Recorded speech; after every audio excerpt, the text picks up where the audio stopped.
সারা রাত কাঁদে, কাঁদতে কাঁদতে সকাল যখন হয়ে গেল, ও ভাই জানেরা, সারা গ্রামের মানুষ, পাড়ার মানুষ উঠে পড়েছে ঘুম থেকে। সবাই জিজ্ঞাসা করে, ও ভাই আনসারি কি হয়েছে বলেন, আপনি এত কান্না কেন কাঁদছেন, কি হয়েছে আমাকে একবার বলেন, কি কারণে আপনি এত কাঁদেন? আনসারি কোনো কথা বলে না, শুধু দাঁড়িয়ে দাঁড়িয়ে ঝরঝর করে কাঁদে আর বারে বারে বারে বারে একটাই কথা বলে, আমি ভুল করে ফেলেছি, ভুল করে ফেলেছি, ভুল করে ফেলেছে। সবাই জিজ্ঞাসা করে, ও ভাই আনসারি কি ভুল করেছেন আপনি একবার বলেন। আনসারি একটাই কথা বলে, আমি ভুল করে ফেলেছি, ভুল করে ফেলেছে। কি ভুল করে ফেলেছি না বললে বুঝবো কেমন করে? এলো জোয়ান যুবক তরুণেরা, সাহাবা হুজুর দাঁড়িয়ে দাঁড়িয়ে ঝরঝর করে কাঁদে। অন্যান্য সাহাবারা জিজ্ঞাসা করে, কি ভুলটা করেছেন আপনি বলেন। আপনার ভুলের জন্য যদি কোনো মাপের ব্যবস্থা করা যায়, সেই ব্যবস্থাগুলো আমরা করে দেব। ওই সময় আনসারি বলেছিলেন, ও নবী সাহাবারা, আমি গত রাত্রিরে আমি একটা কঠিন গুনাহ করে ফেলেছি। ওই গুনাহটার জন্য আমি নিজেকে খুবই ছোট মনে করি, লজ্জিত মনে করে। এই গুনাহটার কথা আমি তোমাদের সামনে বলতে পারবো না, আমি তোমাদের সামনে ব্যাখ্যা দিতে পারবো না। সাহাবারা জিজ্ঞাসা করলেন, ও ভাই আনসারী, কি গুনাহ করেছেন আমাদেরকে বলতে পারবেন না? তাহলে গুনার কথাটা নিশ্চয় আল্লাহ রসুলকে বলতে পারবেন, আল্লাহ নবীর কাছে চলেন। সাহাবা হুজুর বললেন, না না, আমি নবীর কাছে গুনার কথা বলতে পারবো না। এত কঠিন নোংরা গুনাহ আমি নবীকে কেমন করে বলবো? নবীকে বলতে পারবো না। কার কাছে বলবেন? হযরত আবু বকরের কাছে যাবেন না আবু বকরের কাছে যাব না? কার কাছে যাবেন? ওমরের কাছে যাবেন না ওমরের কাছে যাব না? ওমর রাগী মানুষ, বলা যায় না তরোয়াল দিয়ে আমার শরীর থেকে মাথাটাকে জুদা করে দিতে পারে। কার কাছে যাবেন? আমি যাব আল্লাহ নবী জামাই হযরতে আলীর কাছে। কেননা আমার আলীর সঙ্গে একটু বন্ধুত্ব আছে, আলীর সঙ্গে আমার ভক্তি ভালোবাসা আছে। আমি আলীর কাছে যাব। আলী যদি একবার আল্লাহর কাছে আমার জন্য গুনার জন্য মাপ চেয়ে যায়, আমি বিশ্বাস করে হযরতে আলীর কথা মতো আমার আল্লাহ পাক আমার অন্যায়কে ক্ষমা করে দেবে। হযরতে আলীর কাছে যাব। সাহাবা হুজুরেরা ধরে ধরে টেনে টেনে টেনে টেনে হযরতে আলীর কাছে নিয়ে যেতে লাগলেন। হযরতে আলীর কাছে নিয়ে গেলেন। হযরতে আলী জিজ্ঞাসা করলেন, ও নবী সাহাবা, কি হয়েছে আপনার বলেন। সাহাবা হুজুর বললেন, গত রাত্রিরে আমি একটা গুনার কাজ করে ফেলেছি, যে গুনাহটার জন্য আমি লজ্জিত, আমি বলতে পারবো না। আল্লাহ পাকের দরবারে আমার জন্য একটু ক্ষমা চেয়ে দেন। হযরতে আলী বলে, ও ভাই আনসারী, কি গুনাহটা করেছেন আগে একবার বলেন। আপনি যদি না বলেন আমরা বুঝবো কেমন করে কি গুনাহ করেছে। ওই সময় সাহাবা বললেন, ভাই আলী রে, আমি গত রাত্রিরে একটা মহিলার সঙ্গে জিনা করে ফেলেছি। জোরে বলুন নাউজুবিল্লাহ। কি বলছে? ব্যভিচারী করে ফেলেছি, জিনা করে ফেলেছি, নোংরা কাজ করে ফেলেছি। আচ্ছা, আমি এত সময় তো আলোচনা করে এলাম। আচ্ছা, আমি এই জেনার কথা শব্দটাকে আমি একবারও বলেছি? আপনারা আমার কথা জবাব দেন। একবারও বলেছি কি? আমি কি বলেছি? হাতটা ধরে ফেলেছি। সাহাবা হুজুর গিয়ে আলীকে কি বললেন? জেনা করে ফেলেছি। দুটো কথা কি এক? জেনা করা আর হাত দেওয়া দুটো কি এক? তাহলে সাহাবা হুজুর কি ভুল বললেন? কথা বলবেন তো? আনসারী সাহাবা কি ভুল বলেছে? তো হাত ধরেছে সাহাবা হুজুর, গিয়ে বললেন কি? আমি জেনা করে ফেলেছি। বললেন না? আল্লাহ নবী জামানায় হযরত আলী ওই সময় মুখটাকে ঘুরিয়ে নিয়ে বললেন, ও ভাই আনসারী, তুমি জেনা করে আমার কাছে কেমন করে এলে বলো? এত বড় গুনার কথা আমি কোনোদিন আমার আল্লাহকে বলি আমি মাপ চাইতে পারবো না। আমি আলী, আমি নবী জামাই, আল্লাহ পাক আমাকে একটা সম্মান দিয়েছে গো। ও হযরত আনসারী, এই জেনার কথাটা আমি আমার আল্লাহকে বলে আমি নিজেকে ছোট করতে পারবো না। কি হবে? যাও আমার দরবার থেকে, আমার বাড়ি থেকে তুমি বেরিয়ে চলে যাও। বের করে দিলেন। বাইরে গিয়ে দাঁড়িয়ে হাও হাও করে কাঁদছে, আল্লাহ আমার কি হবে? উপায় কি? যে জেনা করলো শরিয়াতের হুকুম কি? একটু কথা বলবেন তো। যে জেনা করলো শরিয়াতের হুকুম কি? শরিয়াতের কোরআনের আইন হলো, আল্লাহর আইন হলো, ওকে মাটিতে পুঁতে ফেলতে হবে। মাটিতে পুঁতে 100টা পাথর মারতে হবে। বেঁচে গেল বেঁচে যাক, আর মরে গেল মরে গেল। মরে গেলে মাপ, আর 100টা পাথর মারার পর যদি বেঁচে যায় তাও মাপ। শুনছেন তো? এবারে বলেন, পাথরগুলো কি ছোট ছোট নুড়িকা করে নেবেন নাকি? কথা বলবেন তো। বড় বড় সলিড পাথর, বুক পর্যন্ত, গলা পর্যন্ত পুঁতে 100টা মারতে হবে। বলেন, 2-4টে মারার পর বাঁচবে বলে কি মনে হয়? আপনারা কথা বলেন না। বাঁচবে? শরিয়াতের হুকুম। আমি গত রমজান শরীফ মাসে উমরায় গিয়েছিলাম, জানেন? আল্লাহ পাক নিয়ে গিয়েছিলাম, কোনোদিন যাইনি, এবারে গেলাম। তা ফাঁকে ফাঁকে, সময়ের ফাঁকে ফাঁকে আমি সব জায়গাগুলো ঘুরে ঘুরে দেখলাম, কোথায় কোথায় এই সমস্ত। আল্লাহুম্মা সাল্লি আলা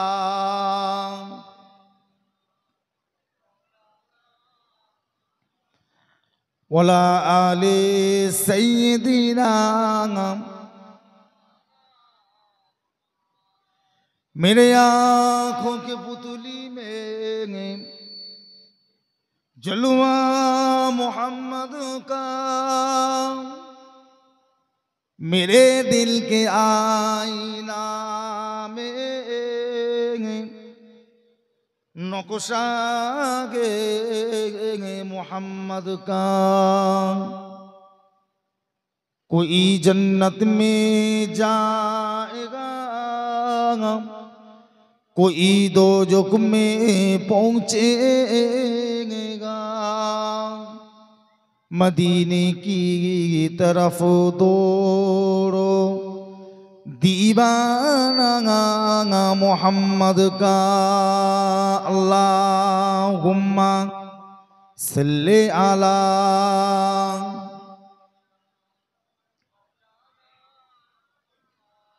वला आले।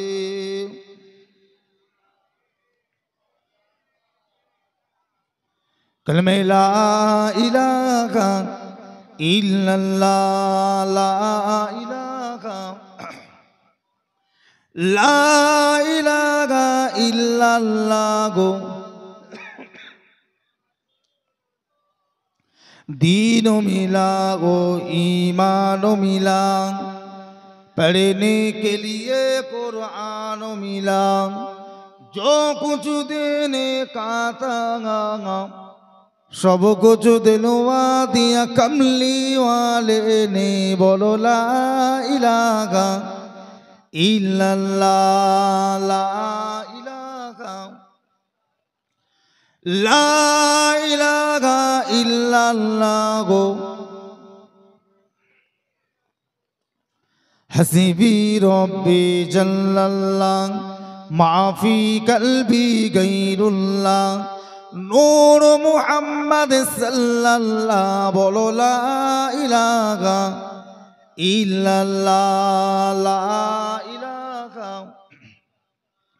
ला इलाहा इल्लल्लाह गो। अल्लाहुम्मा सल्ली अला मौलाना मुहम्मद वाला आली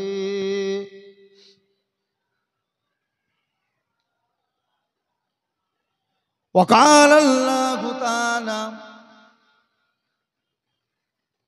في كلام المجيد وما خلقت الجن والإنس إلا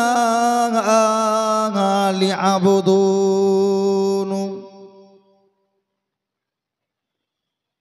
وقال النبي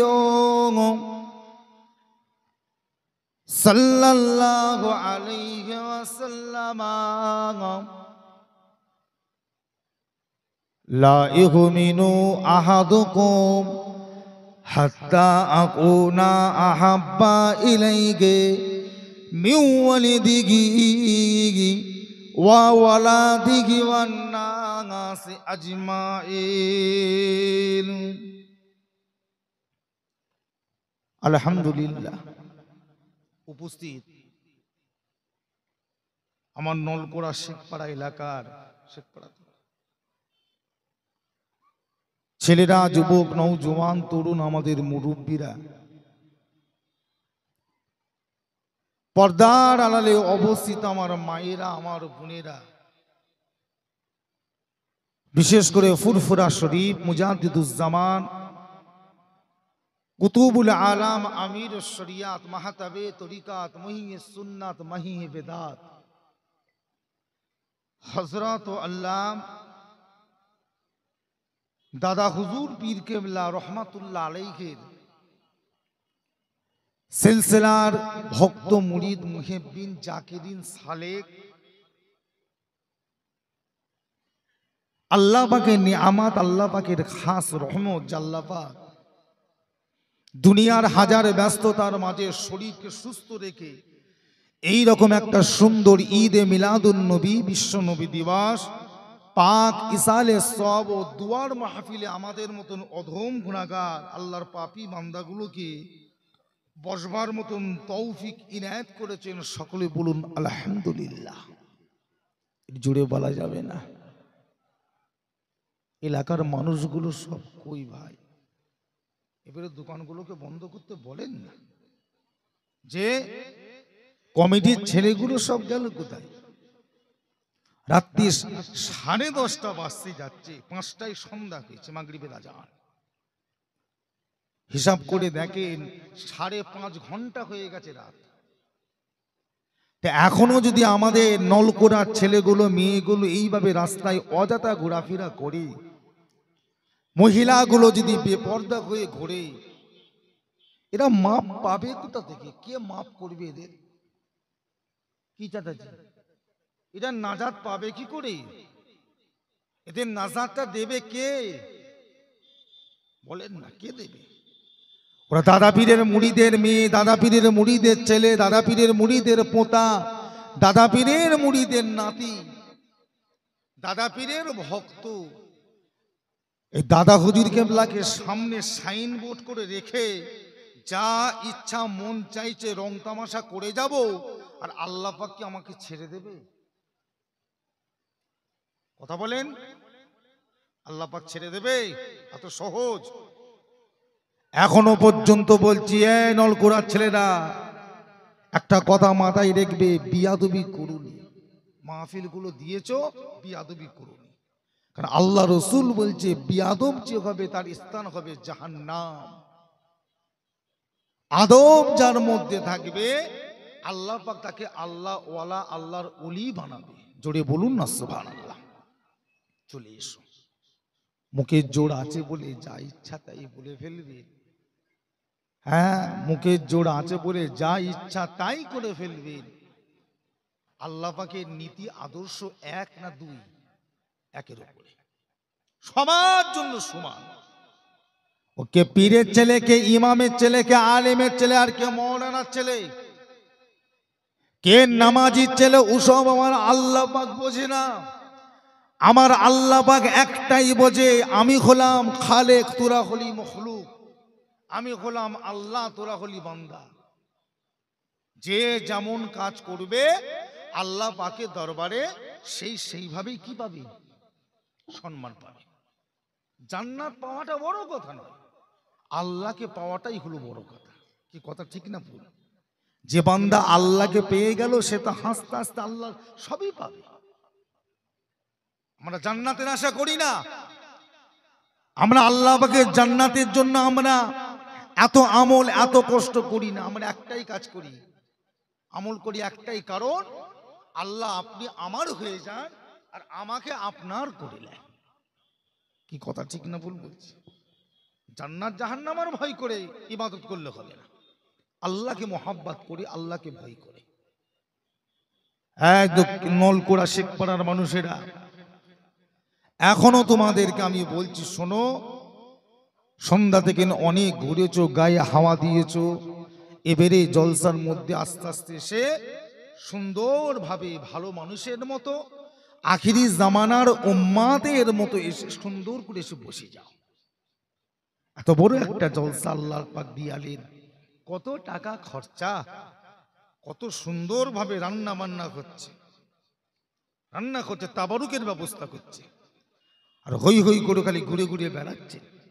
চলে আসেন জলসার মধ্যে এসে বসেন। আল্লাহ পাক আপনাকে আমাকে কত বড় খুশনসিব করেছে, কত বড় তকদীর করেছে যে আল্লাহ পাক আপনাকে আমাকে আখিরি জামানার নবীর উম্মাত হিসাবে আল্লাহ পাক কবুল করেছেন। সকলে বলুন আলহামদুলিল্লাহ। আর কি চান? আখিরি জামানার নবীর উম্মাত। কাল কিয়ামতে হাসরের মাঠে আল্লাহ পাক যখন দাঁড় করাবেন, কোটি কোটি মানুষ, 1-2 কোটি, 100-200, 1000-2000 হিসাব নেই। বর্তমান তামাম পৃথিবীতে 800 কোটি মানুষ বেঁচে আছে। তামাম বিশ্বে 800 কোটি মানুষ। এই 800 কোটি মানুষের ভিতরে 2 থেকে 250 কোটি মুসলমান আছে।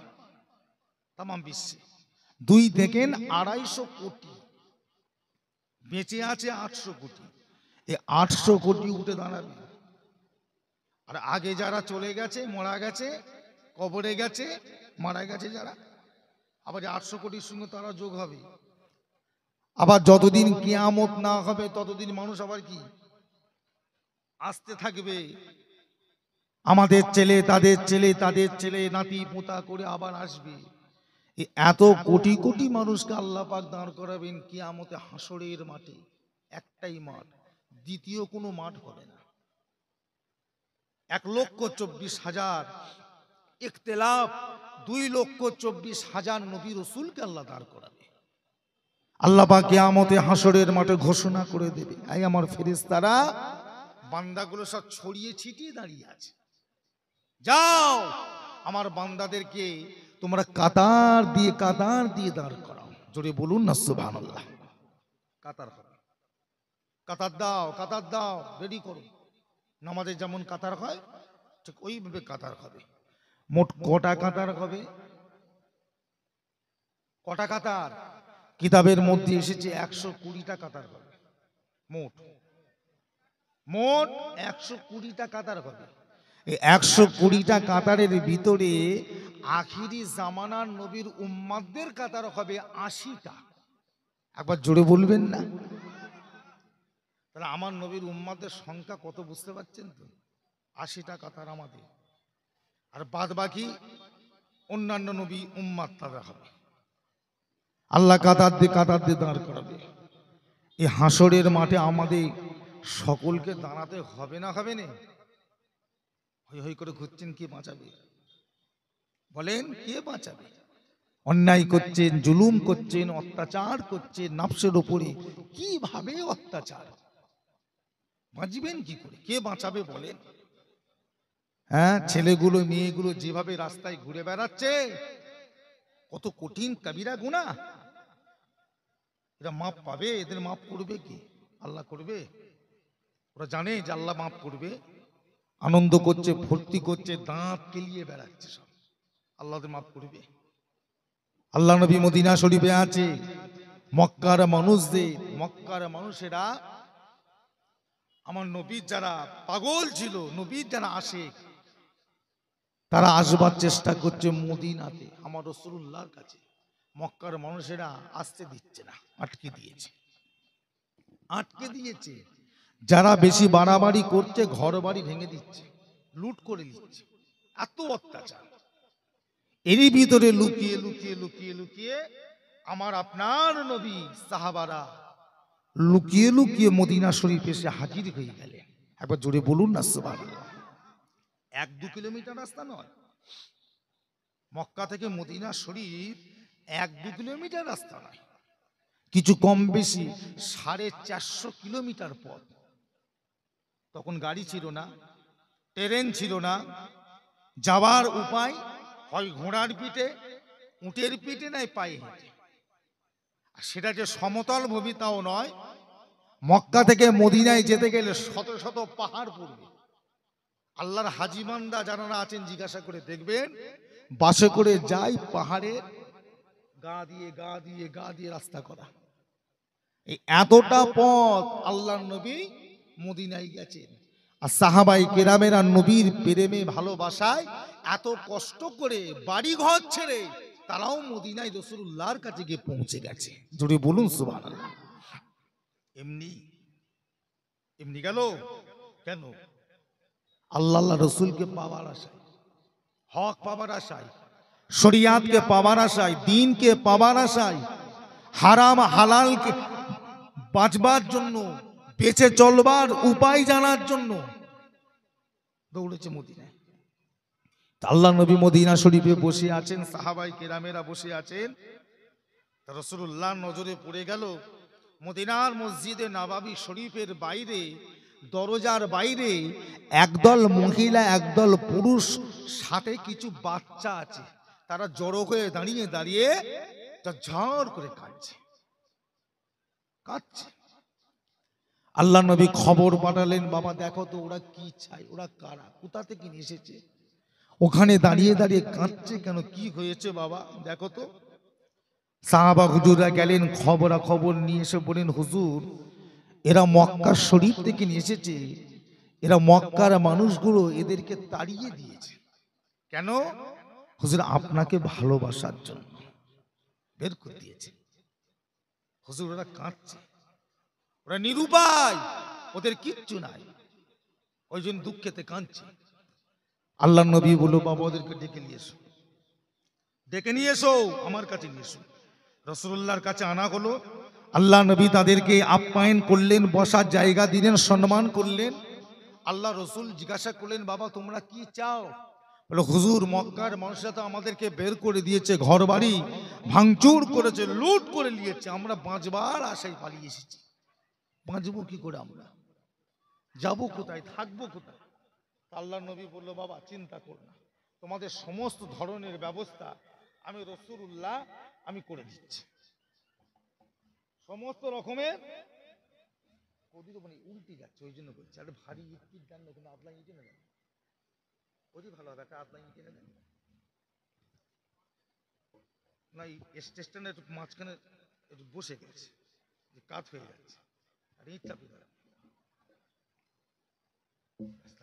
ঠিক আছে। আমার ভাইরা, আমার বাবাজিরা, আমার মুরব্বীরা, আল্লাহ নবী বলো, বাবা চিন্তা করো না, তোমাদের আমি ব্যবস্থা করে দিচ্ছি, দাঁড়াও।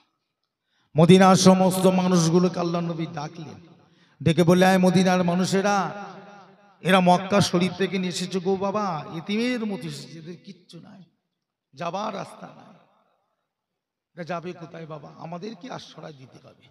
সমস্ত মদিনার মানুষগুলোকে ডেকে আল্লাহ নবী বললেন, বাবা আল্লাহ যাকে ধনী করেছে ধনীর মতো, গরিব যাকে করেছে গরিবের মতো, একজন দুজন তিনজন করে বাবা তোমরা সাথে নিয়ে যে কয়েকটা দিনের জন্য তোমাদের বাড়িতে রেখে মেহমানদারি করে থাকার জায়গা করে দাও। সাহাবারা তাই করলেন, দুজন পাঁচজন, একজন দুজন করে নিয়ে গেলেন, থাকার জায়গা দিলেন, খাওয়া দাওয়ার ব্যবস্থা করলেন, সমস্ত রকম ইন্তজাম করলেন। একদিন দুদিন এইভাবে কেটে যাচ্ছে।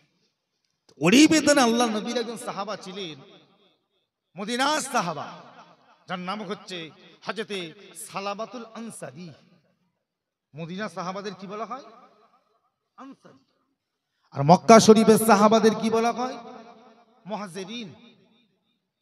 সালাবাতুল আনসারী সাহাবা ওই দলের ভিতর থেকে স্বামী আর স্ত্রী দুজনকে নিয়ে সাথে করে গেলেন, নিয়ে যে বাড়িতে পাশে একটা ঘর দিলেন, থাকা খাওয়া দাওয়া সব ব্যবস্থা করলেন। তা হযরত আনসারী সাহাবা থাকেন এই মুহাজিরিন সাহাবা বিবিকির আনসারি সাহাবার বাড়ি থাকে। একদিন হঠাৎ করে রাত্রিতে আনসারি সাহাবা ঘুমাচ্ছে, মুহাজিরিন সাহাবা উঠে পড়েছে, মক্কা শরীফের সাহাবারা উঠে আনসারি সাহাবাকে ডাকছে, ভাই আনসারি একবার বাইরে আসবে।